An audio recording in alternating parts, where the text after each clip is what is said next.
When you get your finances in order, you're not just setting yourself up for breakthrough, you are proving to God that you're deserving of more.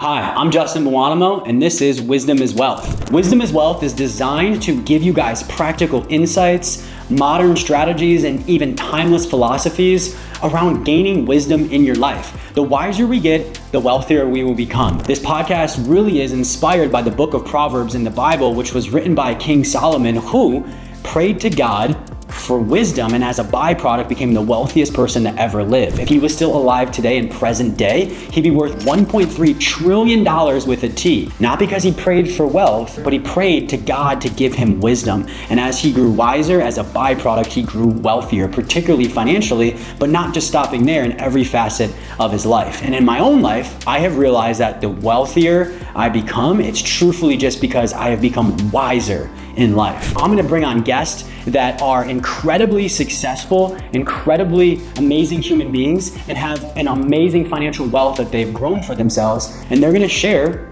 wisdom on their life experience in totality in hopes that something becomes valuable for you to implement in your process, in your life, and in your journey, and see how wisdom truthfully is wealth. Welcome back to another episode of Wisdom is Wealth. We're gonna go over one of my favorite topics today, and it's how to attract financial abundance, and particularly why finances or money flows towards order and how financial chaos repels wealth. And so here's a truth that most people have never been told before in school or church. Money flows to order, right? Simply put, when your finances are in order, more money flows to you. But when your finances are not in order, or if you have financial chaos, it repels wealth like nothing else. And so no matter how hard you hustle or pray, if you have chaos around your finances, you're most likely not going to attract a better situation, not going to achieve the financial breakthroughs that you're looking for. And ultimately, you're never going to level up financially. You're just going to stay in this cycle that you've always been in, right? And you feel like you're trapped in, and it's because you have chaos around your finances, not order. And the reason why this happens is because money knows its worth. If it's not treated well, it will leave you and go to somebody that knows how to treat it right. And so I want to talk today about 4 principles. Let me look at my notes. I think it's 4. Yeah, 4. 4 principles today that have helped me gain financial order in my life to then ultimately attract financial abundance. A couple of things here though before we get started. Number 1, though I have financial abundance, my situation is not always perfect, right? There still is chaos from time to time. There still are mistakes from time to time. There still is a lack of stewardship from time to time. But the point is that I'm intentional and consistent with the efforts that I make to make sure that there is order around my finances, so I'm being a good steward around my money, to 1, be able to make the best of my current situation, and 2, to then be able to attract and be blessed with more. And so the second thing here is, I didn't grow up with money. I didn't grow up around good financial habits, right? I also didn't even grow up in the church. These are a lot of things that I learned later in life that I want to urge y'all to continue to pour into, to lean into, to do your absolute best to learn how to be a good steward of your money by first learning what God wants us to know about money. There's a lot of biblical wisdom around money, right? And there's a lot that God wants us to know around money. And then the biggest thing though, I think, is just how to be a good steward of your money by having financial order around your finances. And I used to be an absolute mess with my finances. Thankfully I got it together at a decently young age, low to mid 20s. But, before that, absolute mess. You've all heard the story about how I blew $80,000 by the time I was maybe 20 and had it for 2 years. And I've made a bunch of financial mistakes in the past, and even still to this day, sometimes I do lack order. And I think it's just God showing me that, like, when I don't have order, I don't have abundance. When I don't have order, I have unnecessary stress and anxiety. When I don't have order, I have missed opportunities in life. But when I have order with my finances, my life is drastically better. And it's not because money is the idol, it's just money is a great tool. And if you don't use a tool the right way, you're not going to get the results that you want from that tool. And so let's dive into it here a little bit, right? So the core concept for today is financial chaos repels wealth, but financial order attracts it. And so think of money like a guest at your house, right? If your house is messy, loud, and stressful, they won't want to stay long, right? But if it's peaceful, clean, and welcoming, they'll feel at home. So think about that with money. right? If it's chaotic in your household, money's not going to want to stay too long. But if it's peaceful, if there's order, it may never leave. If anything, it might just keep inviting their friends over. And in this situation, when it comes to money, that's a good thing. Tell your money to go recruit more friends, right? And when you have financial order, you make it very easy and desirable for money to go recruit more friends, let alone stay themselves. All right, and so I have a piece of scripture here, which is Corinthians 14:33, which says, God is not the author of confusion, but of peace. How beautiful is that? And so peace is the atmosphere where God moves, and peace in your finances comes through order. All right, and so just a little bit of groundwork there before we dive into some of the concepts here. And so bear with me here as I shuffle my notes a little bit. So the 4 strategies that have helped me gain order in my finances and then ultimately attract beautiful abundance and wealth. Number 1 is you need a way to measure your money so you can feel in control of your money. I always say it's impossible to improve something you're not measuring. You've probably heard me say this before, but like if you're trying to lose weight, you would probably weigh yourself at the beginning of that weight loss journey and then every day moving forward to see what progress you're making to ultimately see if you're making improvements or not. Right? That's how you're measuring your weight or measuring the metric that you want to improve. Same thing with your money. If you want to improve your money, you must measure your money. And so budgeting isn't about restriction, it's about stewardship. I feel so upset when I talk to people that have this massively misconstrued view on budgeting. They feel like it's handcuffs or restricting or punishment, which is just, it couldn't be further from the truth, right? All it is just being able to manage your money in a way that shows that you're a good steward of it, right? Like, let me think of an analogy here on the fly. If you had 5 kids, right, or however many kids, and you're getting in the car to go on a trip, you're probably going to count the kids. Right? You ever seen Home Alone before where they miscounted and that's how Macaulay Culkin got left behind, right? Like if you have kids that you care about, that you're trying to steward and manage well, right, you're going to count them before you go on a trip. You're going to count them when you get there. You're going to count them before you leave, right? If they're feeling sick, you're going to measure their temperature. You're going to watch them, right? Measure their height, measure their weight, measure their emotions, right? It's just being a good steward of the things that you've been entrusted with when you have ways to measure those things to be able to monitor the well-being of them. And that's what budgeting is. And so think of Proverbs 27:23. Be diligent to know the state of your flocks. All right? And so share your finances in a way, maybe with somebody else that can help hold you accountable to measuring your money. If you don't have a significant other, right, that you can do this with, maybe think about a friend that also is trying to get their money in order. Right? This is a great way to make sure you're accountable to measuring your money. Hey, did you budget today? Did you check your money? Okay, good, I did. How about you? Right? Oh, you didn't? It's been 3 days now, Justin. Maybe we should get back on track with that. Right? And so I check my money daily. Right? I check my money daily because it only takes 1 to 3 minutes a day, right, to utilize the budgeting system that my company JFF offers and sets up for our clients. Once set up, it only takes 1 to 3 minutes a day, right? But it gives you a massive return on investment, and not even just financially, but emotionally. Most times people are just stressed out about money because they don't know what's going on. You spend 1 to 3 minutes a day to review your money. Now you know what's going on, and you decrease 95% of your stress and anxiety. And so I always say, it's kind of like telling you that all you got to do is work out for 1 to 3 minutes a day and you're going to have 6-pack abs, aka best results. That'd be the easiest decision you ever make. And so that's why I just look at my money and I measure it, right, for 1 to 3 minutes a day so I know what's going on. I'm not unnecessarily stressed and I can capitalize on opportunities by knowing where I stand financially and what I have available to me and what I don't, so I can make smarter decisions with my finances when it comes to investments, income, and expenses. So that's principle number 1. To create financial order, you must be able to have a way to measure your money, or what some people and what me and my company call budgeting, right? How are you budgeting your money? By measuring it. All right, now principle number 2. We need a way for you to save money so you can feel at peace. It's really hard to feel at peace with your money when you don't have any or you're not saving any. Like I always tell people, you're going to sleep a heck of a lot better if you have $20,000 in the bank compared to not having any money in the bank, right? And that's because peace comes from margin. Right? Knowing that you're able to pay your bills, live your life a little bit, and save money each month towards a goal, or what I call a mission for your money, is a beautiful thing, and it creates a ton of peace around your money. And so I call our savings system that we teach at JFF an emergency fund.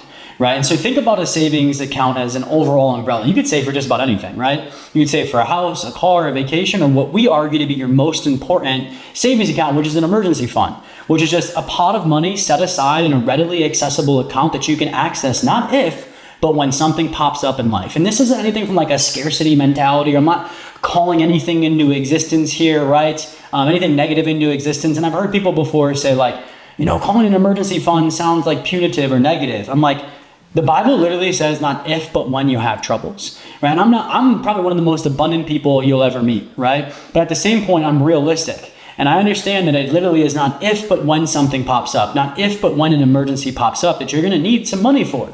And so having a pot of money set aside, right, to be able to access during a time of emergency is going to bring you so much peace. And so I don't know if I want to fully get into the emergency fund strategy. I have other episodes on this, and then there's also, if you go to my YouTube channel, there's plenty of content on there about how to build an emergency fund, how much you should be looking for, how many months you should have, right, the strategy to implement. But simply put, if you don't have a mission for your money, you're never going to be able to save money. And a beautiful mission for your money is to be able to have a goal to build an emergency fund that's going to protect you and your family, not if, but when something pops up.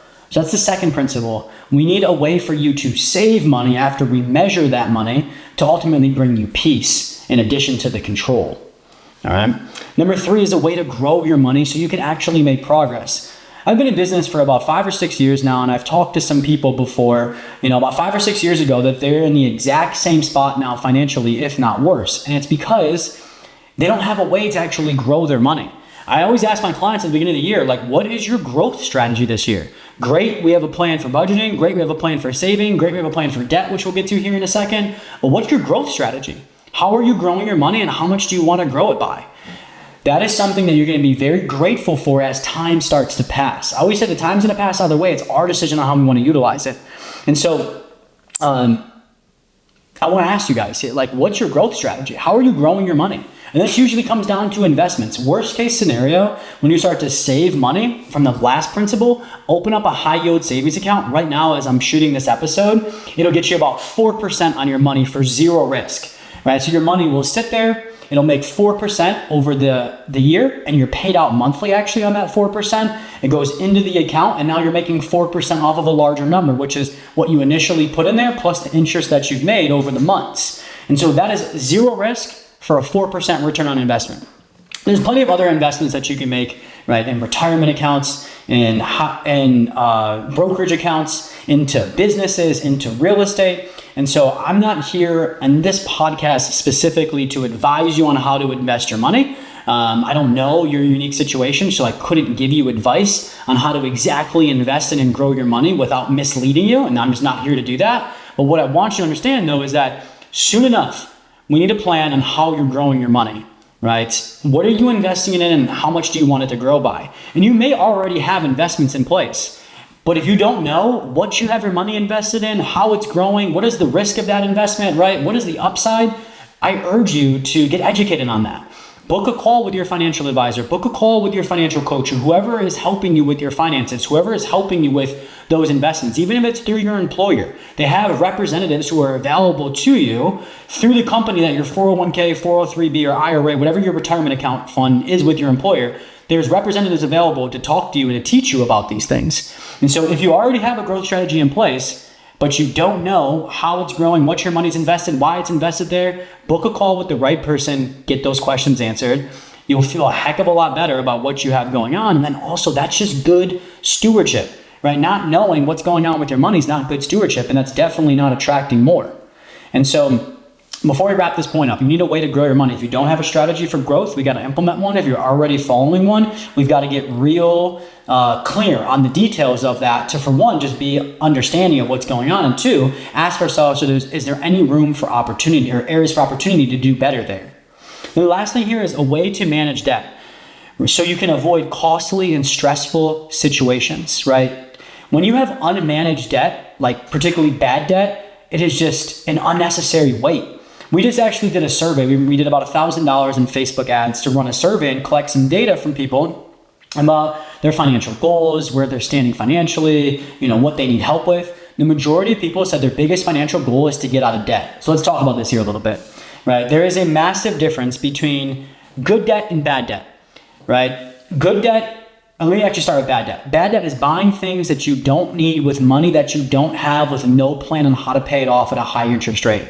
An easy example is credit card debt, right? A lot of people have credit card debt. I think it's like 60% of Americans have like $20,000 or more of credit card debt, right? Don't get me wrong. Sometimes it's strategic. Sometimes it's needed to help bridge a gap between a tough situation, right? But it carries this unnecessary mental weight on us. And so I would advise, if you have high interest bearing bad debt, to figure out a plan on how you're going to pay that off in the fastest, most effective way possible as soon as you can. As soon as you can. And most times you got to ask yourself, what is the highest interest rate and what is the highest balance? Why I bring up the balance as well, because some people give you advice, just pay off the highest interest rate. But if you're not taking the balance into consideration, that may not make sense. You want to pay off the card that's costing you the most, or you want to pay off the debt that's costing you the most. And so let's talk about the card that's costing you the most. You may have a credit card that's 25% interest and the other one only has 15% interest, but the one with 25% interest only has $2,000 on it, and the one with 15% interest has $20,000 on it, right? Just for easy numbers here, right? Though 25% interest is a higher interest rate, 25% of 2,000 is a heck of a lot less than 15% of 20,000. So you have to figure out which card is costing you the most and then start attacking that one first. I know there's other strategies out there like the debt snowball and a bunch of different other debt strategies, right, which do make sense and they can be helpful, but they're good. Debt snowball is good, not optimal, right? Why it's good is because, it's having you to attack the smallest card first, getting an easy win. I completely understand that logic and that psychology. I'm not bashing that strategy at all, right? But why it's not optimal is because you're not attacking the card that's costing you the most money first, right? So if you want to save yourself the most money and also the most stress when it comes to bad debt or credit card debt, figure out which one's costing you the most money and then attack that one first. All right, and then good debt, right? I'm not a fan of paying for cars in cash, for paying for houses in cash. Even if you could afford that, it's not the best financial move. Like, even if you could afford to pay for a house in cash, let's just say a $500,000 house in cash, what are you actually saving yourself? 6% on the mortgage, right? You could do worse things with your money, but you can instead take that money and invest it over the same 30-year duration and make 10% in the stock market instead of just saving yourself 6%. Take the mortgage out at 6%, keep your money, put it in the stock market, pay 6% on the mortgage, and then make 10% in the stock market, and you're going to massively blow away that 6% on the mortgage by the 10% that you make in the stock market. And so, same thing with student loans. Think about student loans as well. Like, your student loans are probably 5 to 6 to 7 to 8%. Again, while you could do worse things with your money than pay off your student loans and save yourself 8%, I want you to ask yourself, when it comes to managing debt, what is the best use of your money? Even cars. Like me and my wife's cars, they're on a 1.9% loan. Literally, it's almost free. It's almost free money, right? Over the same 7 or 8 year duration of the loan of the car, right, we can take that money and, worst case scenario, just put it in a high yield savings account, make the 4% in the high yield savings account for zero risk, and overcome the 1.9% we're paying on the cars, and then also profit 2.1% on top of that. I'm getting really numerical here, and I'm sorry, sometimes it's tough to teach numbers when I don't have a visual in front of me to be able to break that down. But simply put, when it comes to managing debt, right, this is what I want you to do. I want you to pay off your bad debt by figuring out which debt is costing you the most money and attack that one first. And then leave the good debts alone, if not continuously continue to leverage them moving forward, right? And so that's my advice on this principle when it came to debt. Not all debt is bad. It's not black and white. There is a gray area. There's good debt and there's bad debt. And so when it comes to a strategy to manage debt, this is my advice around debt. And so before we close out here, let me recap on the 4 principles that will bring you financial order, which will then attract financial abundance to your life, and instead of financial chaos, which repels abundance. All right, so number 1 is a way to measure your money so you can feel in control of your money. Number 2, a way to save money so you finally feel at peace. Number 3, a way to grow your money so you can finally make progress. And number 4, a way to manage debt so you can avoid costly and stressful situations, and then also not be putting your money towards something that's not the best use of your funds. So I hope this served today. And the closing thought is, when you get your finances in order, you're not just setting yourself up for breakthrough, you're showing God you're ready to be trusted with more. Let me say that one more time.